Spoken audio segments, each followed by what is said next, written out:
Hello, everyone, and welcome back to Vet Chats, where we help veterans share their awesome stories and make the veteran community a better place. I hope you'll stay tuned to hear how this generation is continuing their service. Also, Vet Chats is now on Race Across America Radio. They have a ton of great veteran content that I know you'll appreciate, so be sure to check them out at their website, iHeartRadio, or the Odyssey app. Also, the Veteran Workbook is now available, and it is on Amazon for $10. You can find the link in my bio. If you've ever tried journaling or you're thinking about it, New Year's resolution right here, it's $10. It'll be at your house in 2 days. Pick it up. So thank you so much. This is take 2. Thank you all if you're coming back or if you're hanging out with me. That was really fun, just talking. But I just talked to Matt, and he's ready. Like I said, he's not conditioned on Instagram, and that's okay. Even though he is Gen Z, but whatever. So we're going to talk about his book, We Don't Want You, Uncle Sam. And I got to shout out Travis from Oscar Mike Radio because he connected me with Matt. And this book is about examining the military recruiting crisis with Generation Z. So I'm excited to dive in. I have a lot of questions, and let's get into it. I see Matt just joined, and he's going to request to join, or I'm going to send him the request. We'll see.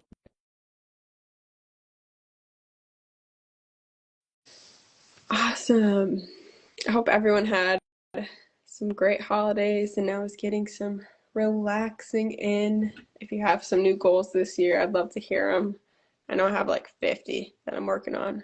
I always do that. I go way too hard in January, burn myself out. And so this year I'm just like, pick like 5 and just do that. Make it easy, or maybe set longer goals for yourself so you don't burn out.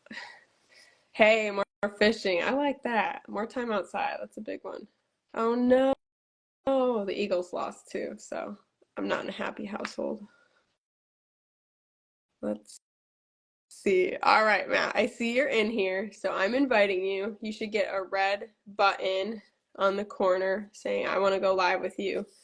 Or maybe it'll pop up in the chat, and then you can accept it.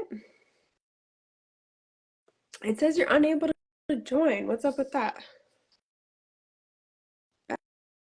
Oh, someone wants to write a book of poetry. That's cool. That is really cool.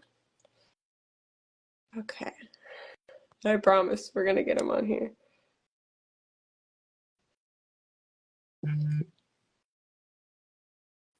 Oh, that's the problem. Okay.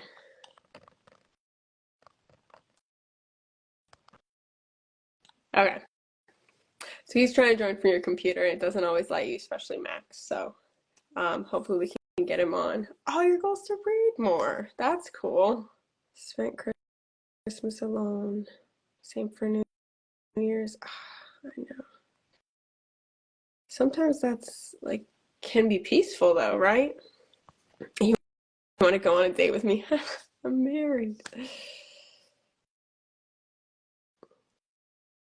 That's cool. What kind of books are you into? I'm reading 7 books right now. Just I can't just read one, and then I'll go to the library and I'll just pick up 5 more. I just and I will read them all. It'll just take me a while. Okay. That is really cool. You have 65 poems. Wow, that's a lot of writing. And I feel like poems, people who write poems really pay attention to things, and they get the details in life. I like that. Right. Let's keep this going. Like I said, we're going to go later tonight. Usually we stop at 45 after, but I'll stay up past my bedtime. It's okay. So the link to my book is in my bio. There he is. Hey, Matt. I got the audience really warmed up for you, so. That was way more challenging than I thought, but I'm happy to be on here with everyone. Cool. We're glad to have you, and I'm excited to get into this. So you're coming to us live from the other side of the world, from the future, as I like to say. Actually was. So I was deployed for 7 or 8 months, and I just got back today. I've been in the U.S. for 4 hours. Yep, I'm back in California. This is literally the thing I've done besides setting up my house. So sorry for joining late, but I'm happy to be here.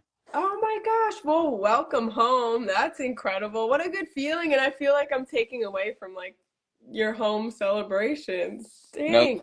this is important, and obviously it's a key topic that I've been talking about a lot recently, and I'm happy to discuss here with your audience today. Yeah, you're right. The grind, it doesn't stop, and especially on this pressing issue. So let's get into it. I'd like to start by really painting the picture. I told the audience about the book and you, and so we're all on the same page here. But let's really paint the picture about the recruiting crisis. What are we looking at that will happen if it stays or gets worse than it already is? Yeah, so numbers wise, the big wigs in the Pentagon are genuinely afraid, right? I mean, you continue to have 3, 4, 5 years where you're missing your goals, you're going to start to have a hollowed out force, right? 1 or 2 years where you don't hit your goals, you had the crazy COVID pandemic, that's fine. But the trend lines are all pointing negative and are only continually getting worse, basically. And that's a huge factor in why the Secretary of the Army, for example, Christine Wormuth, is extremely afraid. Like this is her main priority right now. And it's becoming genuinely a national security crisis. And so for that, I think all of us have a really important role to play. One of the big tenets of the book, one of the reasons I wrote it, is that recruiting has to be felt as a burden by every single person in the armed forces, right? We think recruiting is done by recruiting command, right? None of us touch recruiting besides the day that we join, except if you obviously become a recruiter. And I think that's a bad mentality and needs to change. And that's like one of my big call outs is that, hey, I'm an intelligence officer, right? Recruiting doesn't come into our field or front of mind. At the same time, that has to be like duty number two for everyone, right? And if I could bring one smart person I went to college with, one smart person I went to high school with, um, then hey, I did my job a little bit better than before. Yeah, I mean, I remember they had the buddy program or an incentive. You could be like an E3 in boot camp. I'm sure they probably still do something like that.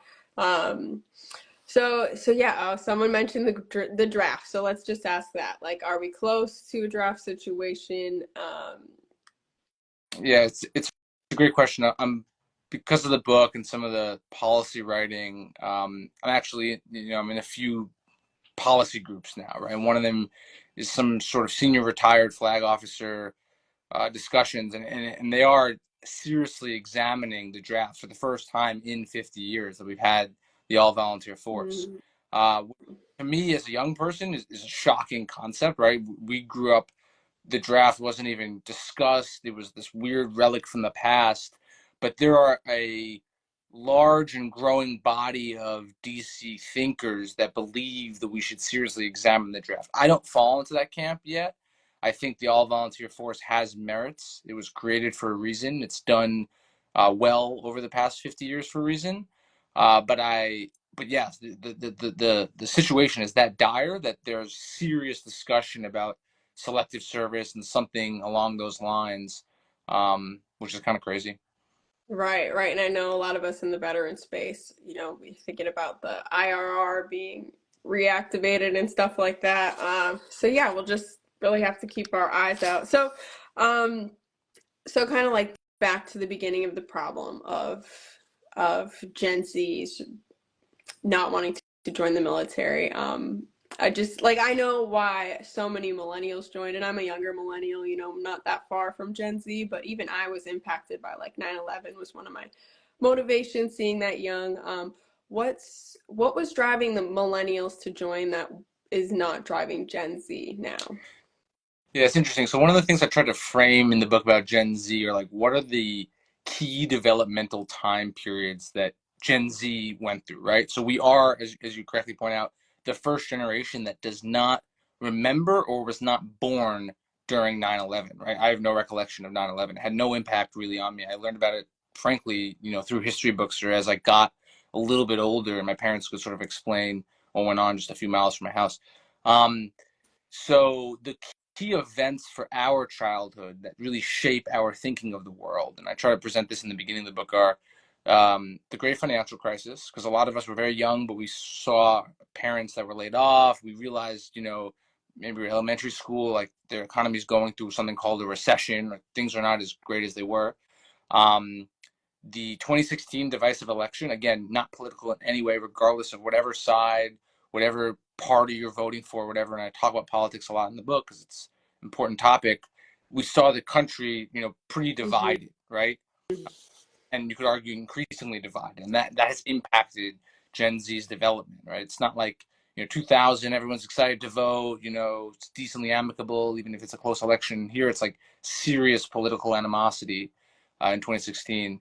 And the other major event is the COVID pandemic. The COVID pandemic punctuated a lot of our high school, college, even Right. school experiences, and that sort of shaped our worldview. So those three events. There are a few others, obviously, that I've talked about. Obviously, the social media and having the iPhone literally in the third grade is a massive change of our Right. generation. But that's how we sort of were shaped, I guess. Yeah, no, that perfectly brings, like, my next question is, so many of us, like, we think of Gen Z, and even me, like, even though I'm branding myself the millennial veteran, like, generations, it's so fluid sometimes. But we look at the younger generation as the iPad kids. And in your book, you really talk about how Gen Z is shaping this and driving this new experience economy, which I think it's really cool. But also, like, what better experience than the military? I feel like that was a big motivation for me to join because it encouraged, like, join the Navy, see the world. That was like the tagline. I was like, all right, I'm joining. Why isn't that pushing Gen Z who wants that experience, but Yeah, not military experience? great question. And I can see the comments coming off. I wish I could respond to all of them because a lot of people have good thoughts and ideas there. And so, the Secretary of the Army and sort of the three buckets that is going on with the crisis are an identity, a knowledge, and a trust gap. I think there's one that's the most important there, directly relates to your question, going with the experience. But identity is, does Gen Z see themselves in a uniform, right? Do they see themselves going from a high school TikTok kid to actually putting on uniform? Trust, do they trust the military, the institution, the country to take care of them, to support them through their time in service, to do right by them, right? There's been cases of true negative, experiences in the military, potentially because of the institution itself. And that's gotten a lot of publicity recently. But then the biggest one, again, I think, and directly relates to your question, is the knowledge gap. There's just a massive knowledge gap between the current population of young people in America and what the military is. Most of them, unlike in the past, World War II, very 10 million person army, everyone knew someone in the military. Everyone thought about it. It was, arguably romanticized. It was just in the common psyche. Right. We had Iraq and Afghanistan. The famous quote was, the military is at war while America's at the mall. And we've seen a continuing divergence just between knowledge of the military, very closely held by those that are actively in it or had a family member in it, and then the rest of society. It's like, oh yeah, that thing that exists, and I see those people on our airplanes, they board early and they have their big deployment bags sometimes. Like, that's a very dangerous thing for the country because it's bifurcating the armed forces with the society, and it's also, again, a massive knowledge gap. So how can we close that knowledge gap? How can we literally educate the young people? Again, you only need a very small amount to join. I'm not calling for everyone to join. That's not what I'm saying. Right. But at least everyone think about joining, or at least everyone think about what the military is. Like, I should have had friends in high school who didn't join, but like, hey, the military is interesting. Like, what are the 5 armed service branches? I bet you a lot of high schoolers couldn't. There we go, Right. 5 armed service. I bet they couldn't name all the armed service branches. Right, that's before this. Um, that's an issue. And I think closing the knowledge gap is key. Yes, yeah, absolutely. And when you pointed out, like, the family thing, I mean, 80%, it's like something like 80% of recruits join because they have an immediate family member or someone in their direct area that's joined. And that's not the case anymore with less and less people serving. So yeah, that is a huge factor.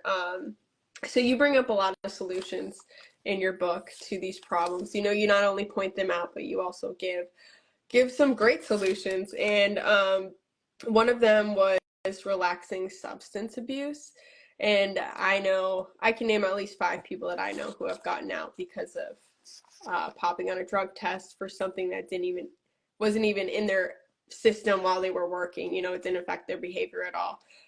So what are like? Do you think the DoD will ever get to that point, or are you seeing a change in that relaxing at all now that there's so much focus on numbers? It's a good question. So I'm going to do substance abuse, and then something just popped in my mind, and I know this is free flowing. I have to testify in front of some DoD policymakers in the next couple of weeks about this topic and a few things. And I want to ask the audience, or I want to ask you. I guess maybe they can comment. Yeah. Yeah, because I think I can use this as an interactive session. We'll see what people think about an idea that they're looking at. Okay, so substance abuse. Yeah, so substance abuse obviously is a chapter. You know, it's directly right there. I think it's chapter 14 in the book, or it's there, and it's sort of the insight that I had that the military treats. You know, a lot of things are old school if you want to use that, but they treat two very common substances, especially used by Gen Z, very differently, right? So alcohol, which is like the thing of the past, is almost encouraged, right? Beers with the team on Friday, or go have a beer, and you know, we know the detrimental effects of alcohol. Um, there's thousands of studies on that.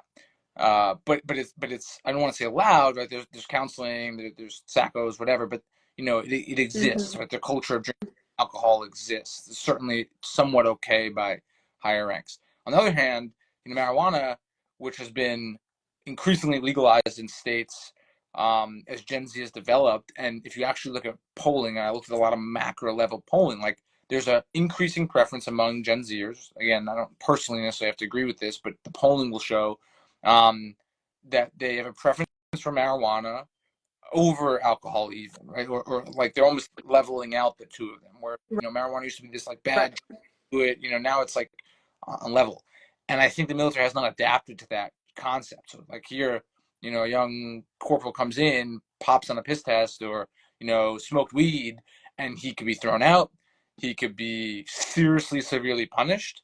Um, you know, because he smoked weed, a couple weeks ago with his friends on leave or whatever, versus, you know, a barracks party that's going on with crazy alcohol abuse, the next day with someone else, but there's no piss test to really test for alcohol. Right. So the macro point of that book was like, hey, we have to modernize. We really have to modernize um, a lot of things, right? And where do you want to pick? But I think there that's an insight that again we like you could win points, I guess, in the recruiting realm if you want to use that by not ever encouraging the use of substance. There's no question it's not increasing the lethality of our forces if we're saying everyone should start smoking weed. That's not good, and then we only exist to be a lethal force. But you could win recruiting points if you were more lenient on a session, even usage at various low points. Obviously not in deployment or something like that, but various low points. Like you could win a better balance between what Gen Z is sort of seeking in a workplace there and what society or what the military society, thinks of what Gen Z is, which I think is a little off. Right. Right. Yeah. Yeah. And it's just, it's becoming more and more legalized. And someone mentioned like it's not going to change until the federal government legalizes it, which I don't see happening anytime soon. But I like the term relaxing it and just maybe leaving it up to case by case because right now isn't it? It's still zero tolerance. There's no second chances like that. So I feel like there could be a middle ground, especially with um, cannabis, which stays in your system for a lot longer than other drugs. So yeah. Moving on because I got a lot of I, questions and I know we don't have that much time. I got as much time as anyone will stay, as long as I get to ask my policy idea, because I gotta get your guys' feedback on that. Yeah. Wait. Do you want to do Or, that now? yeah, sure. So, again, a lot of testimony and talking to various whatever, but this is open. It's fine to say the DoD sort of policy office is like summoning me to talk about a few specific things and discuss things, and I obviously throw the book at them like, hey, here are the suggestions of my thinking. Again, only one thought, but one thing that they're really trying to understand with the marketing campaign. We know marketing DoD is huge, right? Think of all the ad dollars and all the service branches, marketing. One of the things they're trying to understand, and I think it's a good idea, is, could there be sort of a more focused lens approach? What does that mean? It means like, okay, you see like an Army commercial come on maybe during the Super Bowl, or like, you're watching a football game or on TV, but it's sporadic throughout the year. There's never like a recruiting month or a recruiting day or like a actual getting like the hive mind or getting all Zers, really all the country, for a very like pointed point of time, like really focused on recruiting, right? Political cycles, right before the actual election, that's when everyone's eyes are on the ball, right? There are certain months that have higher sessions than others, but one of the ideas that they're pinning around, I think would be interesting to discuss. I'm trying to frame my argument or what I actually am trying to say here, but I think it would be way more effective if they like had a recruiting day, for example, but it was like a national like focused thing where a lot of ad dollars were spent specifically in that period. It could be a week, a day. I don't exactly have the thing figured out yet, but where it's actually focused, like all the Instagram pages, all the TikToks, like you're actually getting flooded with it. And I think if you sort of saturate the environment and sort of almost like a release, like how when Jordans are released or when a new iPhone Right. version is released, sort of hyped about it. You need that hype. We like these hype cycles seemingly in consumer society. I Mm-hmm. think that has to happen as well. Like the Pentagon's got to focus. Um, and yeah, see that is what air shows are for. You're right. Yeah, air shows are awesome, but still, I think directly, especially on the digital side, um, really, really, really focusing a specific recruiting time or day, that would be kind of cool. Yeah. So Yeah. Oh, I gotta shout out Travis because he's the one that introduced me to your book and connected me with you. So hey Travis from Oscar Mike Radio. Um, yeah, yeah, okay. But that the air show thing leads me to another question because you talk about how Gen Z really, like they can sniff out a lie. They really crave authenticity. And when it comes to recruiters, they want that transparency when it comes to what they're actually getting into. How do you maintain that with, say, this new campaign? yeah, it's a good point, and it's one of the reasons why. And again, I have friends that are recruiters, and I think it's arguably it's one of the hardest jobs in the military, right? And the joke is, who joins the military to become a recruiter? But it goes back to the point of like the single best recruiter. So by data, the single number one point of someone joining the military is having a direct Mm-hmm. family member, like period. That's the biggest predictor in all the big fancy Pentagon data analytics. Like that's number one. If you're a father, mother, close uncle, close relative was in the brother was in the military, like that is the number one predictor. So obviously that's one point. But two, like exactly how to recruit someone that was your friend in high school 10 times better than some random recruiter off the street ever is. And we see these trends, and we have a young audience to understand that you see these trends. Like I've seen these videos. I'm sure you've seen the same one. Like, why'd you join the military? And like the TikTok pans over, and it's like my recruiter lied to me. Or Right. like what would you say to your recruiter? You see all those like little memes, but it's true. Like we know when we're being sold, and obviously some people are sold positively, and you need to have some selling. But the most authentic salesperson is someone who's never going to sell and who actually cares about your own direct path, Mhm. and that has to come from a direct personal connection, which harkens back to like why one of the recommendations is a mandated recruiting time, not like the 3 year whatever tours. That's not what I call for, but like 1 hour a year. Just start with that. I should be required by my command, just like I have to do the tobacco, we call it Marine Net course, whatever. Um, I have to be able to call someone from my high school back in New Jersey 1 hour a year, a younger kid, maybe played soccer with me, and say, hey, let's talk about the military. Let me just tell you about my experience. Like that could be an easy mandate. It's essentially free. It's obviously time, but it's free. Boosts your own thinking, and that's where you're gonna avoid being sold and showy. Like you compare a really fancy air show with a bunch of recruiters, with then they got the names and they quickly sent them to someone that is in the military in your high school. So that's sort of the macro path, I think. That Mm-hmm. makes Yeah, yeah, that's an interesting point. And I think that shows, just having that prior connection really helps you. I know that's how I ended up joining from my uncle, and then one of my friends in high school, like a couple of my friends joined and they were like, yeah, like this is legit. It made me feel secure in my choice. So absolutely. But okay, so here's kind of the hot button issue. So there was a panel at the Military Influencer Conference that Yes. was mentioning your book. They were talking a lot of points about it, and they had the press secretary from the VA there. And he was, so in your book, you mentioned the use of veterans, which why not? I mean, it's a great resource. And you were kind of asking more veterans for feedback.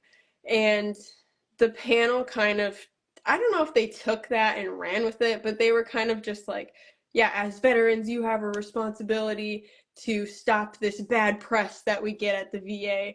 And it rubbed me the wrong way because, you know, I work with veterans daily. I hear the worst of stories. I worked in Congress. I was answering the phone calls. So like that hit a nerve with me. So do you feel like that kind of like how could veterans play a role while also, you know, not trying like even me, okay, even me like advocating for military service is kind of like a iffy subject. So what would you say to someone like myself? So it's a great point. And I have a few sub points around it. So I call it like the good, the bad, the ugly. You want to hear the good, the bad, the ugly. My personal story, right? I was very lucky. I was working in a corporation that had veterans, right? Super high performing veterans from all different branches. And I heard a lot, like when I was discussing with them, hey, I believe this is going to be my next step. I really did get the good, the bad, the ugly. So much ugly at certain points, like I was almost, dissuaded off the path. But I got real good authentic debate from many people, right? I don't think many people are going to be able to be put in that type of situation where I literally have like 6 people I could really ask stories from and just ideas. But the point is, again, you want to be encouraging veterans to share the good, the bad, the ugly because it positively unearths um, trend lines and things that we can do better, even if it's ugly, right? Or even if it's bad. Now, there's a point there that I think is, again, how can we use social media and TikTok in our favor? Right? Because there's the whole CCP owns TikTok and it's making Americans stupid and like controls whatever. How can we actually use this in our favor? And one of those ideas, right, was that hey, we have NLP models now. Natural language processing models can literally analyze megabits of data, right? Thousands of conversations, sorry, billions of conversations in split seconds, essentially, and start to source trends. So where does that go? You want to go veteran and active duty. One, an exit interview that happens at other companies needs to be much more pronounced within the veteran community, right? Like if you're leaving, you're PCSing, even from a unit, there should be a serious recorded, consent, but serious recorded interview of like, hey, I hate this, this, and this about the unit. We should do this, this, and this better. I love this, this, and this, and this should be better. Not one of those stupid like surveys where you click the Yeah, buttons. Everyone bullshits. Like the we climate can be surveys. those it's stupid. It's bureaucratic. It doesn't work. But it's a conversation like this conversation we're having right now could be recorded in a second, right, and shot up to some NLP language model, and then aggregated so you actually start to get really rich data mining stuff. Mm. That would be on the veteran side. I think you could also do it on the active duty side as well. And so I think allowing them to actually share their stories and really analyzing there would be pretty interesting. Yeah, yeah, absolutely. Oh, I have two ways I could go with this, but since people are talking about TikTok, yeah, yeah. So TikTok is owned by China. You are right. And it kind of has that soft power, and I'm sure you're in that world of intel. How big of a threat is TikTok on our military and recruiting? Uh, If, if you can talk about it. yeah, it's interesting. Obviously, I'm not speaking in any official capacity or any Right. official word here. A personal thought is that, there's no question that China is, feeds better content to their children and youth and dumber content to our children and youth. So the dumbing down of America and the reduction of human capital is a really dangerous negative thing, right? If this is a massive leisure activity and we're getting stupider because of it, right? Or we're getting worse videos or whatever. Like that's a way to attack us from outside and also within. That's a problem. I think in recruiting, right, again, it acts as a magnifier or an amplifier, sorry. So what it does is if things are going great, like, oh, the Marine Corps is the best experience ever, like I learned this, like that's gonna quickly amplify on the platform. Or, oh my gosh, my recruiter lied to me, that's gonna also quickly Right. amplify on the platform. And Right. so it essentially brings out there's a lot of misinformation there, 100%, we know that. But it can also bring out true trend lines and just really magnify them, right? So Mhm. you really get to see like this is life in the barracks, and that is increasing more so. So, neutral again. I don't want to say the impact is neutral. The impact overall is probably negative. I think it can be turned positive if we've got really smart people and a lot of effort to control, not control. I don't want to say control the platform, but to utilize this thing that exists in our favor. I don't think that currently happens. Right. That's back to my like natural language analysis of like, again, like this video should be recorded and sent up to some massive database that can quickly parse through some of these trends. That would be interesting. Mm-hmm. Yeah, definitely. I think I have my thoughts on TikTok personally. I just tell people like just with any social media, watch what bubble it's putting you into and all of that. And yeah, anyhow, so the other part about recruiting is, women, we aren't serving anything compared to how much men serve and how could the military cater more to women. And I loved how honest you were in your book because you have a younger sister, correct? Absolutely. Yep. And you were even had concerns about recommending service to her. So what would have to change for you currently serving to recommend that to a younger sister? And I feel the same way with my daughters. I would be very hesitant if they told me they wanted to join. Absolutely. So, and again, it's a controversial chapter. I don't shy away from controversial conversations, and I put a disclaimer in that part of the book as like, look, I'm coming at this as a, straight white man or whatever, and definitely don't understand, all the mindsets to be able to talk on this. Nonetheless, I will give my opinion and have it be debated, right? And one of the key points there is, to fix the recruiting gap or, to fix the workforce gap, like we need massive attraction of females, right? That is huge, right? Like no question about it. The numbers are not on parity at all with like the rest of the workforce, right? Makes sense. The military has historically been obviously male dominated, whatever, but that needs to be increased if we're gonna, that's the biggest single pool that we can grow the recruitment numbers from. On a personal level, like what would I do to for my sister to recommend my own sister, again, who's a very successful, smart, athletic, she would be a successful service member, I believe. What has to change? I think honesty and certain paths have to change, right? So, like, again, with the lack of knowledge, like, and this is what I call it in the book, and it cuts a little bit against some of the movement, and I'm going to be open and say it. It's like, my doesn't want to she doesn't want to hump a path. Like that's not what she's good at. And again, people can get angry at me for saying this, but like that, I don't think you're catering the majority of American females when that's sort of what you're presenting, and like equality and parity and everyone a rifleman here. Like that's not really the answer. Right? It has to be more specific and have their own path. Like, hey, this is what your time in service is going to be like. This is what your experience in service is going to be like. So again, it's controversial. People can get mad at me for that. That's fine to say it. Um, People see the other side of the argument as well, but again, personal view, and I'm always happy to share open personal view. Like, she'd have to see, or you have to be very clear. Like, this is her path. She's going to be doing this, and she can have great growth in this path, Mm-hmm. in uniform, and do a great thing for the country and for herself and her own career. And also, accept that there are differences and accept that culture around females in service has to be improved, right? Sexual assault is the single biggest detriment in that category at all, and that Mm-hmm. the fact that we have that is bad, embarrassing for the entirety of the culture, and that has to change as well. Yeah, exactly. And kind of going back to like family members who served. I mean, as women, I had maybe one, like the amount of women I've met that served before I joined was very low. Um, and I know that it's hard to see yourself in a role when you don't see anyone ahead of you in that. And yes, you're absolutely right. The in the news with Vanessa Guillen, stories like that, and that's what we're seeing, and that's so scary for young women out there to hear that story and then want to join. So yeah, absolutely. Kind of switching gears here. Um, so you also talk about like Gen Zs really they want to be a part of something that's changing the world. They're really into something to making a bigger impact, which which is awesome because when I went to college, I was like a few years older, and I was like, wow, like I'm really excited about this next generation because these kids really care. You know, they're even from what they're wearing to like separating trash, like they were about it. And the slogan was, when I joined the Navy, it was a global force for good. And so like I felt like I was joining and I was going to make an impact on the world and help people.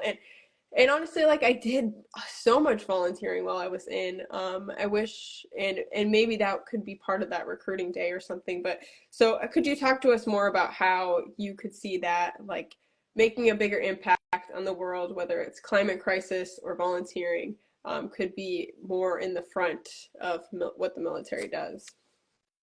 Yeah, so and it's funny, like the comment that just popped up, Gen Z wants to make an impact, want to be TikTok famous doing it. You know, it's right. Gen Z derives a lot of their value from their social systems because of how intertwined everything is online now.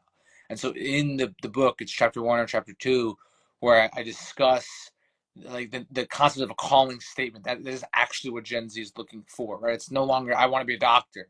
It's I want to be a doctor and help the elderly because my grandmother passed away from COVID. Like that literally, like Mm-hmm. that's what they want to be specific, right? They want to be unique in their calling statement. They want to have that global impact. And so it has to be something specific. I want to, join the military to do X, Y, and Z because this has the larger, etc. And so I do tie other issues, other major macro issues into service because again, this is the single largest human organization around basically that you can join easily, not easily, but that you can join that's at least accessible to almost everyone in the country, and it has a natural impact. You care about the environment, like you're gonna have some impact on the environment in the military, and if that's a key thing you want to launch in your unit alone or larger, there's a way to do stuff like that. So, yeah, I think the sentiment is there, which is interesting and it's important. I also think I'll caveat uh, when I spoke in the beginning of like the key three or four like social events that shaped our generation, right? The recession, the 2016 election, the pandemic.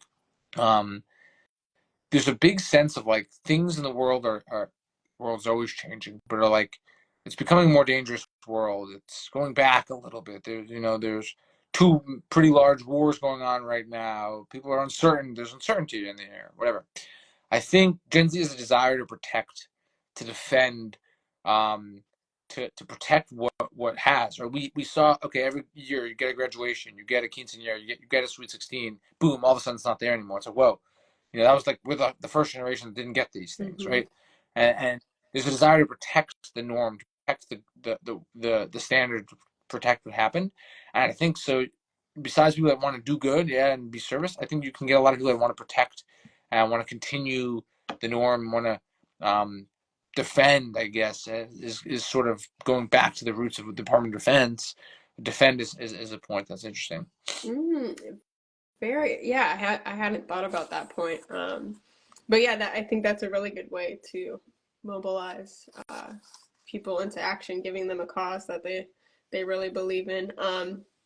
So so kind of like the last few questions. My favorite part was at the end. You were like, throughout the book, you don't just point out flaws and criticize. You're more giving hope throughout it. And at the end, you even hope that this book will bring people together to change this problem.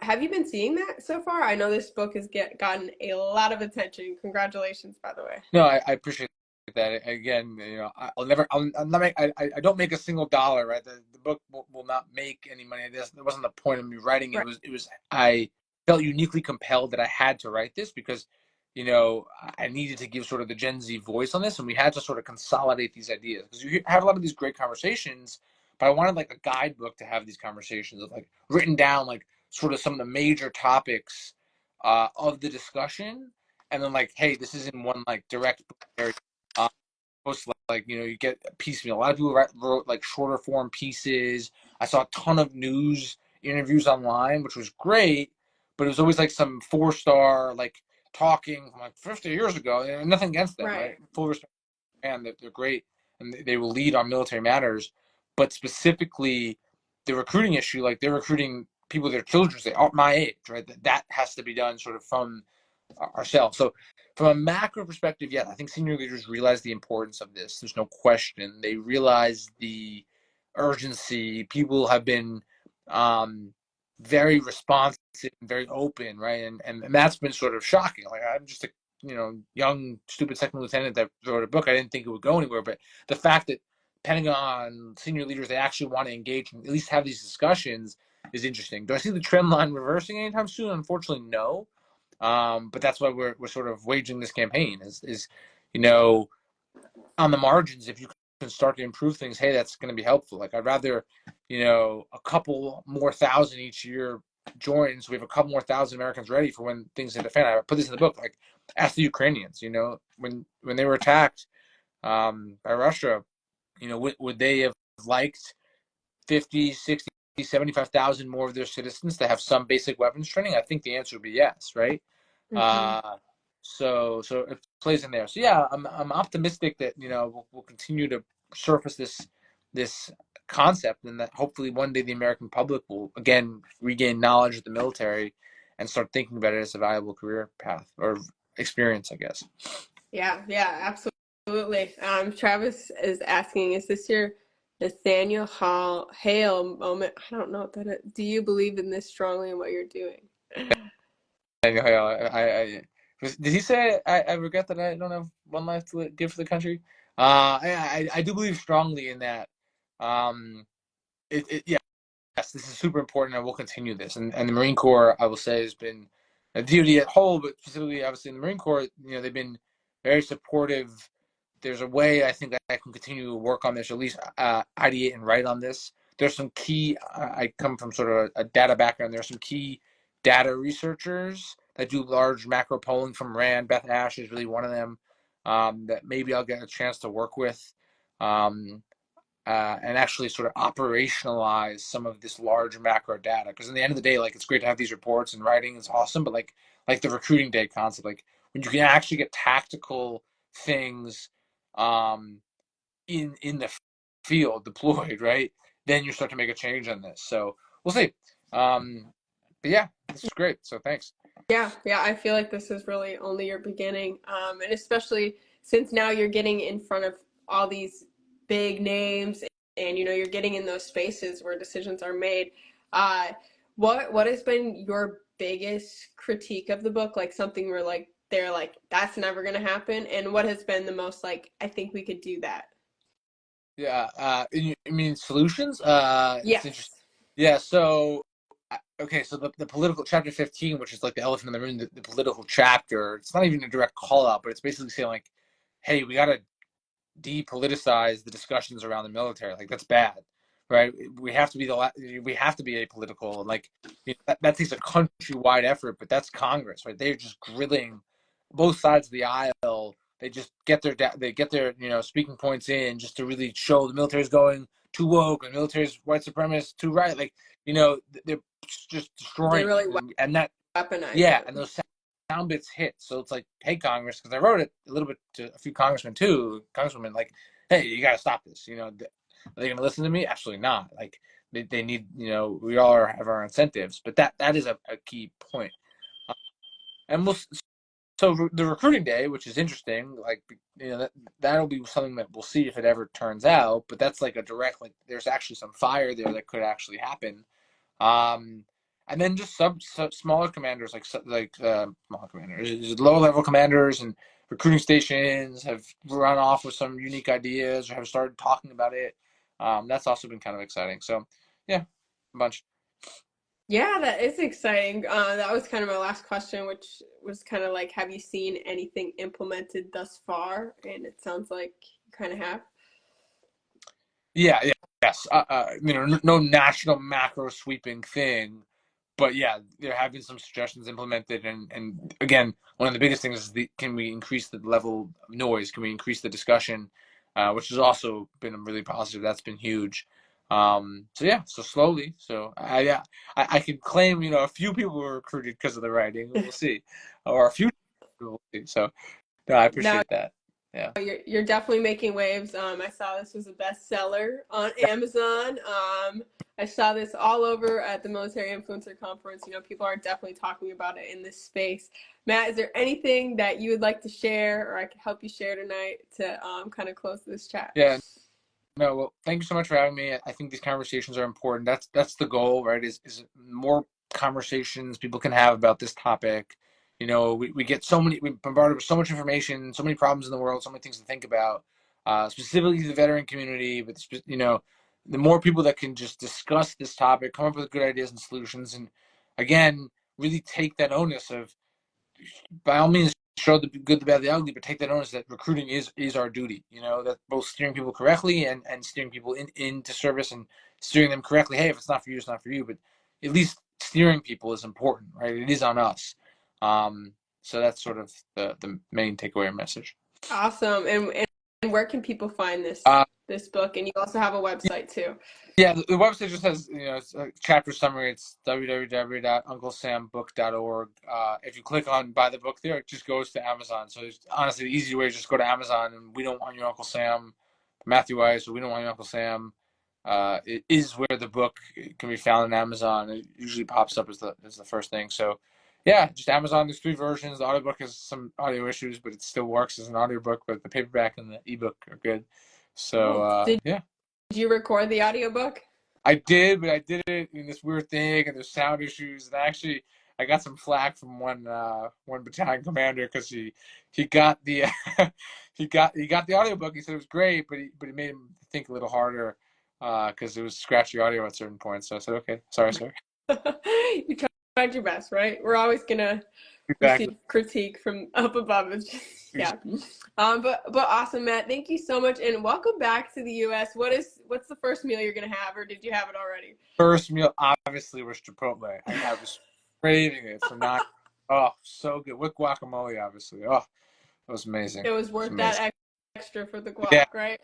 absolutely. I was planning it the whole time. Double guac. Yeah. I love that, Matt. Well, I'll let you get back to enjoying being home. So I hope you have a great night. And I'd like to thanks everyone for being on the chat. I know we could have gotten pretty dicey here, but I feel like everyone kept it pretty cool. So thank you all for being here, and I hope everyone has a great week. Bye. Bye.